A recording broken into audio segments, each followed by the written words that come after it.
अच्छा तो बच्चों, आज हम अधिगम के लिए आकलन की यूनिट 4 का जो है लास्ट टॉपिक जो कि है गृह कार्य यानी कि असाइनमेंट लेते हैं।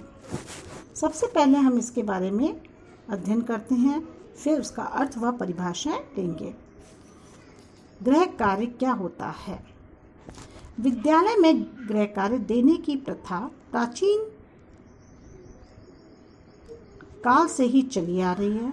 छात्रों को उनके अध्ययन विषयों से संबंधित गृह कार्य दिए जाते हैं।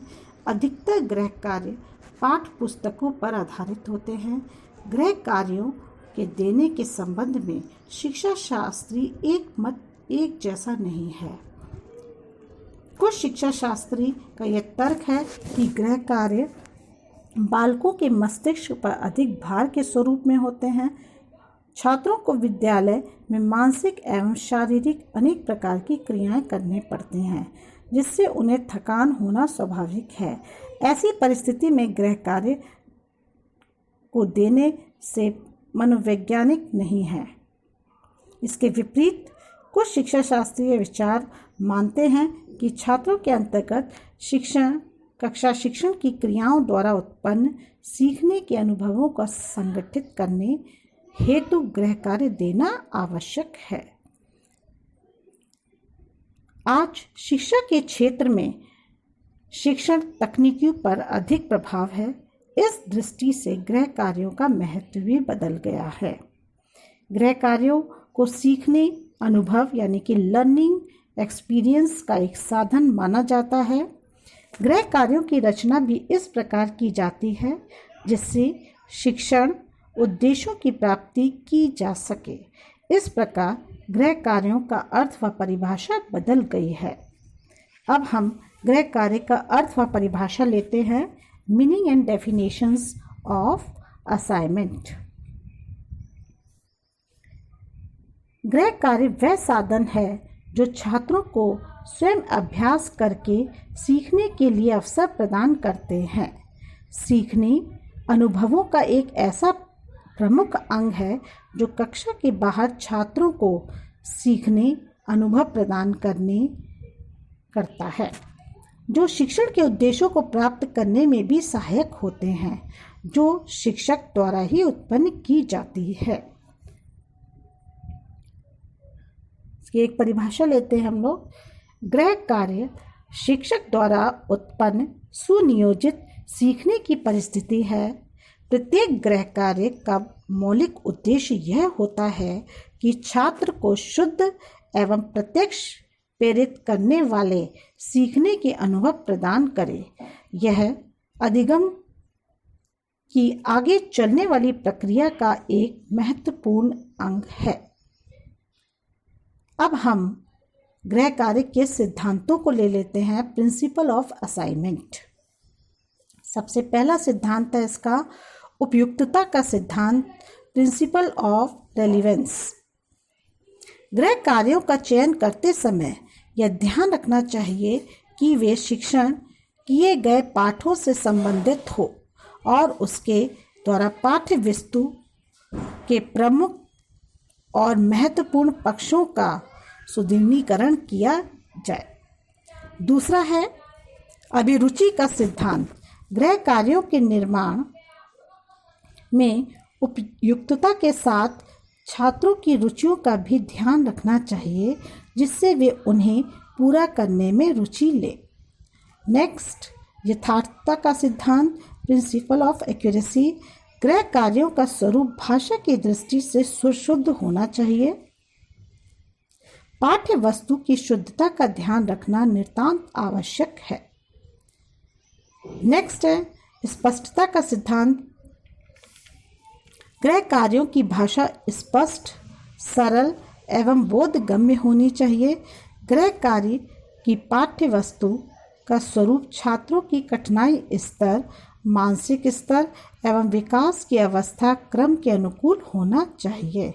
नेक्स्ट सिद्धांत है स्पष्टीकरण का सिद्धांत।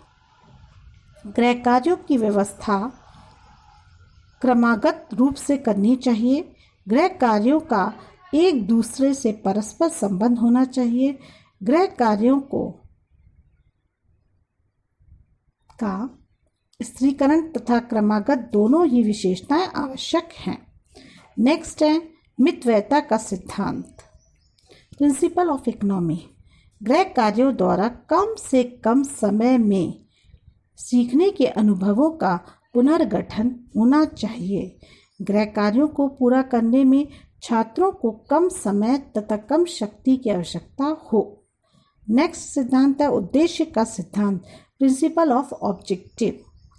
गृह कार्यों के निर्माण में यह ध्यान रखना भी आवश्यक होता है कि उनको पूरा करने से शिक्षण उद्देश्यों में सहायक हो। गृह कार्य उद्देश्य केंद्रित होना चाहिए। इसके बाद हम लोग गृह कार्य के उपयोग ले लेते हैं। फंक्शंस ऑफ असाइनमेंट, जिसमें पहला है कक्षा शिक्षण द्वारा सीखे हुए अनुभवों को छात्र द्वारा संगठित किया जाता है। दूसरा पॉइंट है छात्रों के व्यवहार परिवर्तनों की पुष्टि तथा पुनरावृत्ति के लिए यह उपयोग किया जाता है। नेक्स्ट है छात्रों में गृह कार्य के मूल्यांकन अथवा अंकन में उन्हें पुनः बलित यानी कि रीइंफोर्समेंट दिया जाता है। नेक्स्ट है गृह कार्य को करने से छात्रों की सीखने में सहायता मिलती है तथा शिक्षक को उनकी कमजोरियों का भी पता चल जाता है। नेक्स्ट गृह कार्य छात्रों को व्यक्तिगत शैक्षिक निर्देशन के लिए अवसर प्रदान करते हैं। नेक्स्ट पॉइंट है गृह कार्यों को करने से छात्रों की अपनी गति से सीखने का अवसर मिलता है। नेक्स्ट है गृह कार्य सीखने अनुभवों का एक प्रमुख अंग है, अतः गृह कार्यों का आज के संदर्भ में प्रमुख उपयोग शिक्षण अधिगम के उद्देश्यों को प्राप्त करने में सहायक हुआ है। इसके बाद हम लोग गृह कार्य की कुछ गुण ले लेते हैं, यानी कि विशेषताएं ले लेते हैं उसके। एक अच्छे गृह कार्य यानी कि कैरेक्टरिस्टिक्स ऑफ असाइनमेंट, एक अच्छे गृह कार्य की निम्न विशेषताएं होती हैं। शिक्षण अधिगम के विशिष्ट उद्देश्यों की प्राप्ति में यह सहायक होता है। दूसरा, छात्रों को सीखने के लिए मानसिक रूप से तैयार करता है। तीसरा, गृह कार्य सीखने के अनुभवों यानी कि लर्निंग एक्सपीरियंस के लिए एक पद्धति का रूप है। इसकी सहायता से छात्रों में स्वाध्याय की भावना का विकास किया जाता है। नेक्स्ट, छात्रों की आवश्यकताओं की पूर्ति की जाती है, उनकी अभिरुचियों, अभिवृत्तियों तथा अच्छी आदतों का विकास किया जाता है। गृह कार्य द्वारा पाठ्य पुस्तकें, सहायक पुस्तकें तथा अन्य सामग्री के समुचित प्रयोग के लिए प्रोत्साहित किया जाता है। नेक्स्ट है, छात्र गृह कार्य के द्वारा परीक्षा में सफलता प्राप्त करने में सहायक होते हैं और अच्छे अंक प्राप्त करते हैं। नेक्स्ट है, गृह कार्यों से शिक्षण एवं प्रशिक्षण क्रियाओं को एक साथ संपादित किया जा सकता है। नेक्स्ट पॉइंट है, गृह कार्य से छात्रों में अध्ययन करने और पुस्तकालय के प्रयोग की आदत पड़ती है। अध्ययन आदत का विकास होता है और अपने ढंग से सीखने का अवसर मिलता है। विशेष गृह कार्यों की विशेषताओं के बाद हम इसकी जो है हम कुछ दोष भी ले लेते हैं जो निम्न हैं।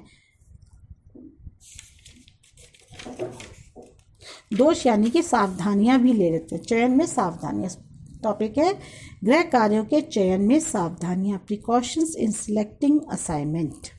इससे पहला पॉइंट है, शिक्षक को पाठ्य वस्तु संबंधी सामान्य तथा विशिष्ट उद्देश्यों को भली प्रकार पहचानना चाहिए। उनका व्यवहारिक रूप भी समझना आवश्यक है। पाठ्य वस्तु से संबंधित सीखने के अनुभवों पर ही गृह कार्य आधारित होना चाहिए। नेक्स्ट है, अध्यापक को विषय वस्तु के स्वरूप को सही रूप से समझना चाहिए, तभी गृह कार्यों से शिक्षण उद्देश्यों की प्राप्ति की जा सकती है। नेक्स्ट है, गृह कार्यों को परीक्षा की सफलता तक सीमित नहीं रखना चाहिए, अपितु छात्रों के व्यवहारिक जीवन के विकास पर भी बल देना चाहिए। नेक्स्ट है, गृह कार्यों को यांत्रिक रूप से नहीं देना चाहिए, अपितु छात्रों को ऐसे गृह कार्य दिए जाएं जिससे सही दृष्टिकोण का विकास किया जा सके।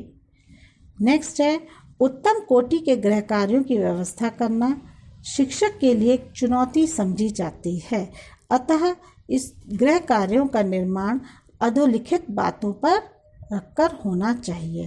पहला, शिक्षण के विशिष्ट उद्देश्य। दूसरा है पाठ्य वस्तु एवं पाठ्य पुस्तकें। तीसरा है शिक्षण विधि। चौथा है छात्रों का मानसिक स्तर। और पांचवा है छात्रों की रुचियां एवं अभिवृत्तियां। नेक्स्ट पॉइंट है, गृह कार्यों के निर्देश, सुझाव तथा संदर्भ भी स्पष्ट रूप से देने चाहिए जिससे छात्र उसमें रुचि ले सके। नेक्स्ट पॉइंट है, गृह कार्यों की भाषा सरल एवं स्पष्ट होनी चाहिए। शिक्षक को स्वयं गृह कार्यों का निर्माण करना चाहिए। पाठ्य पुस्तकों से गृह कार्य का प्रयोग कम करना चाहिए। इसके साथ ही आपका यह अध्याय समाप्त होता है। धन्यवाद।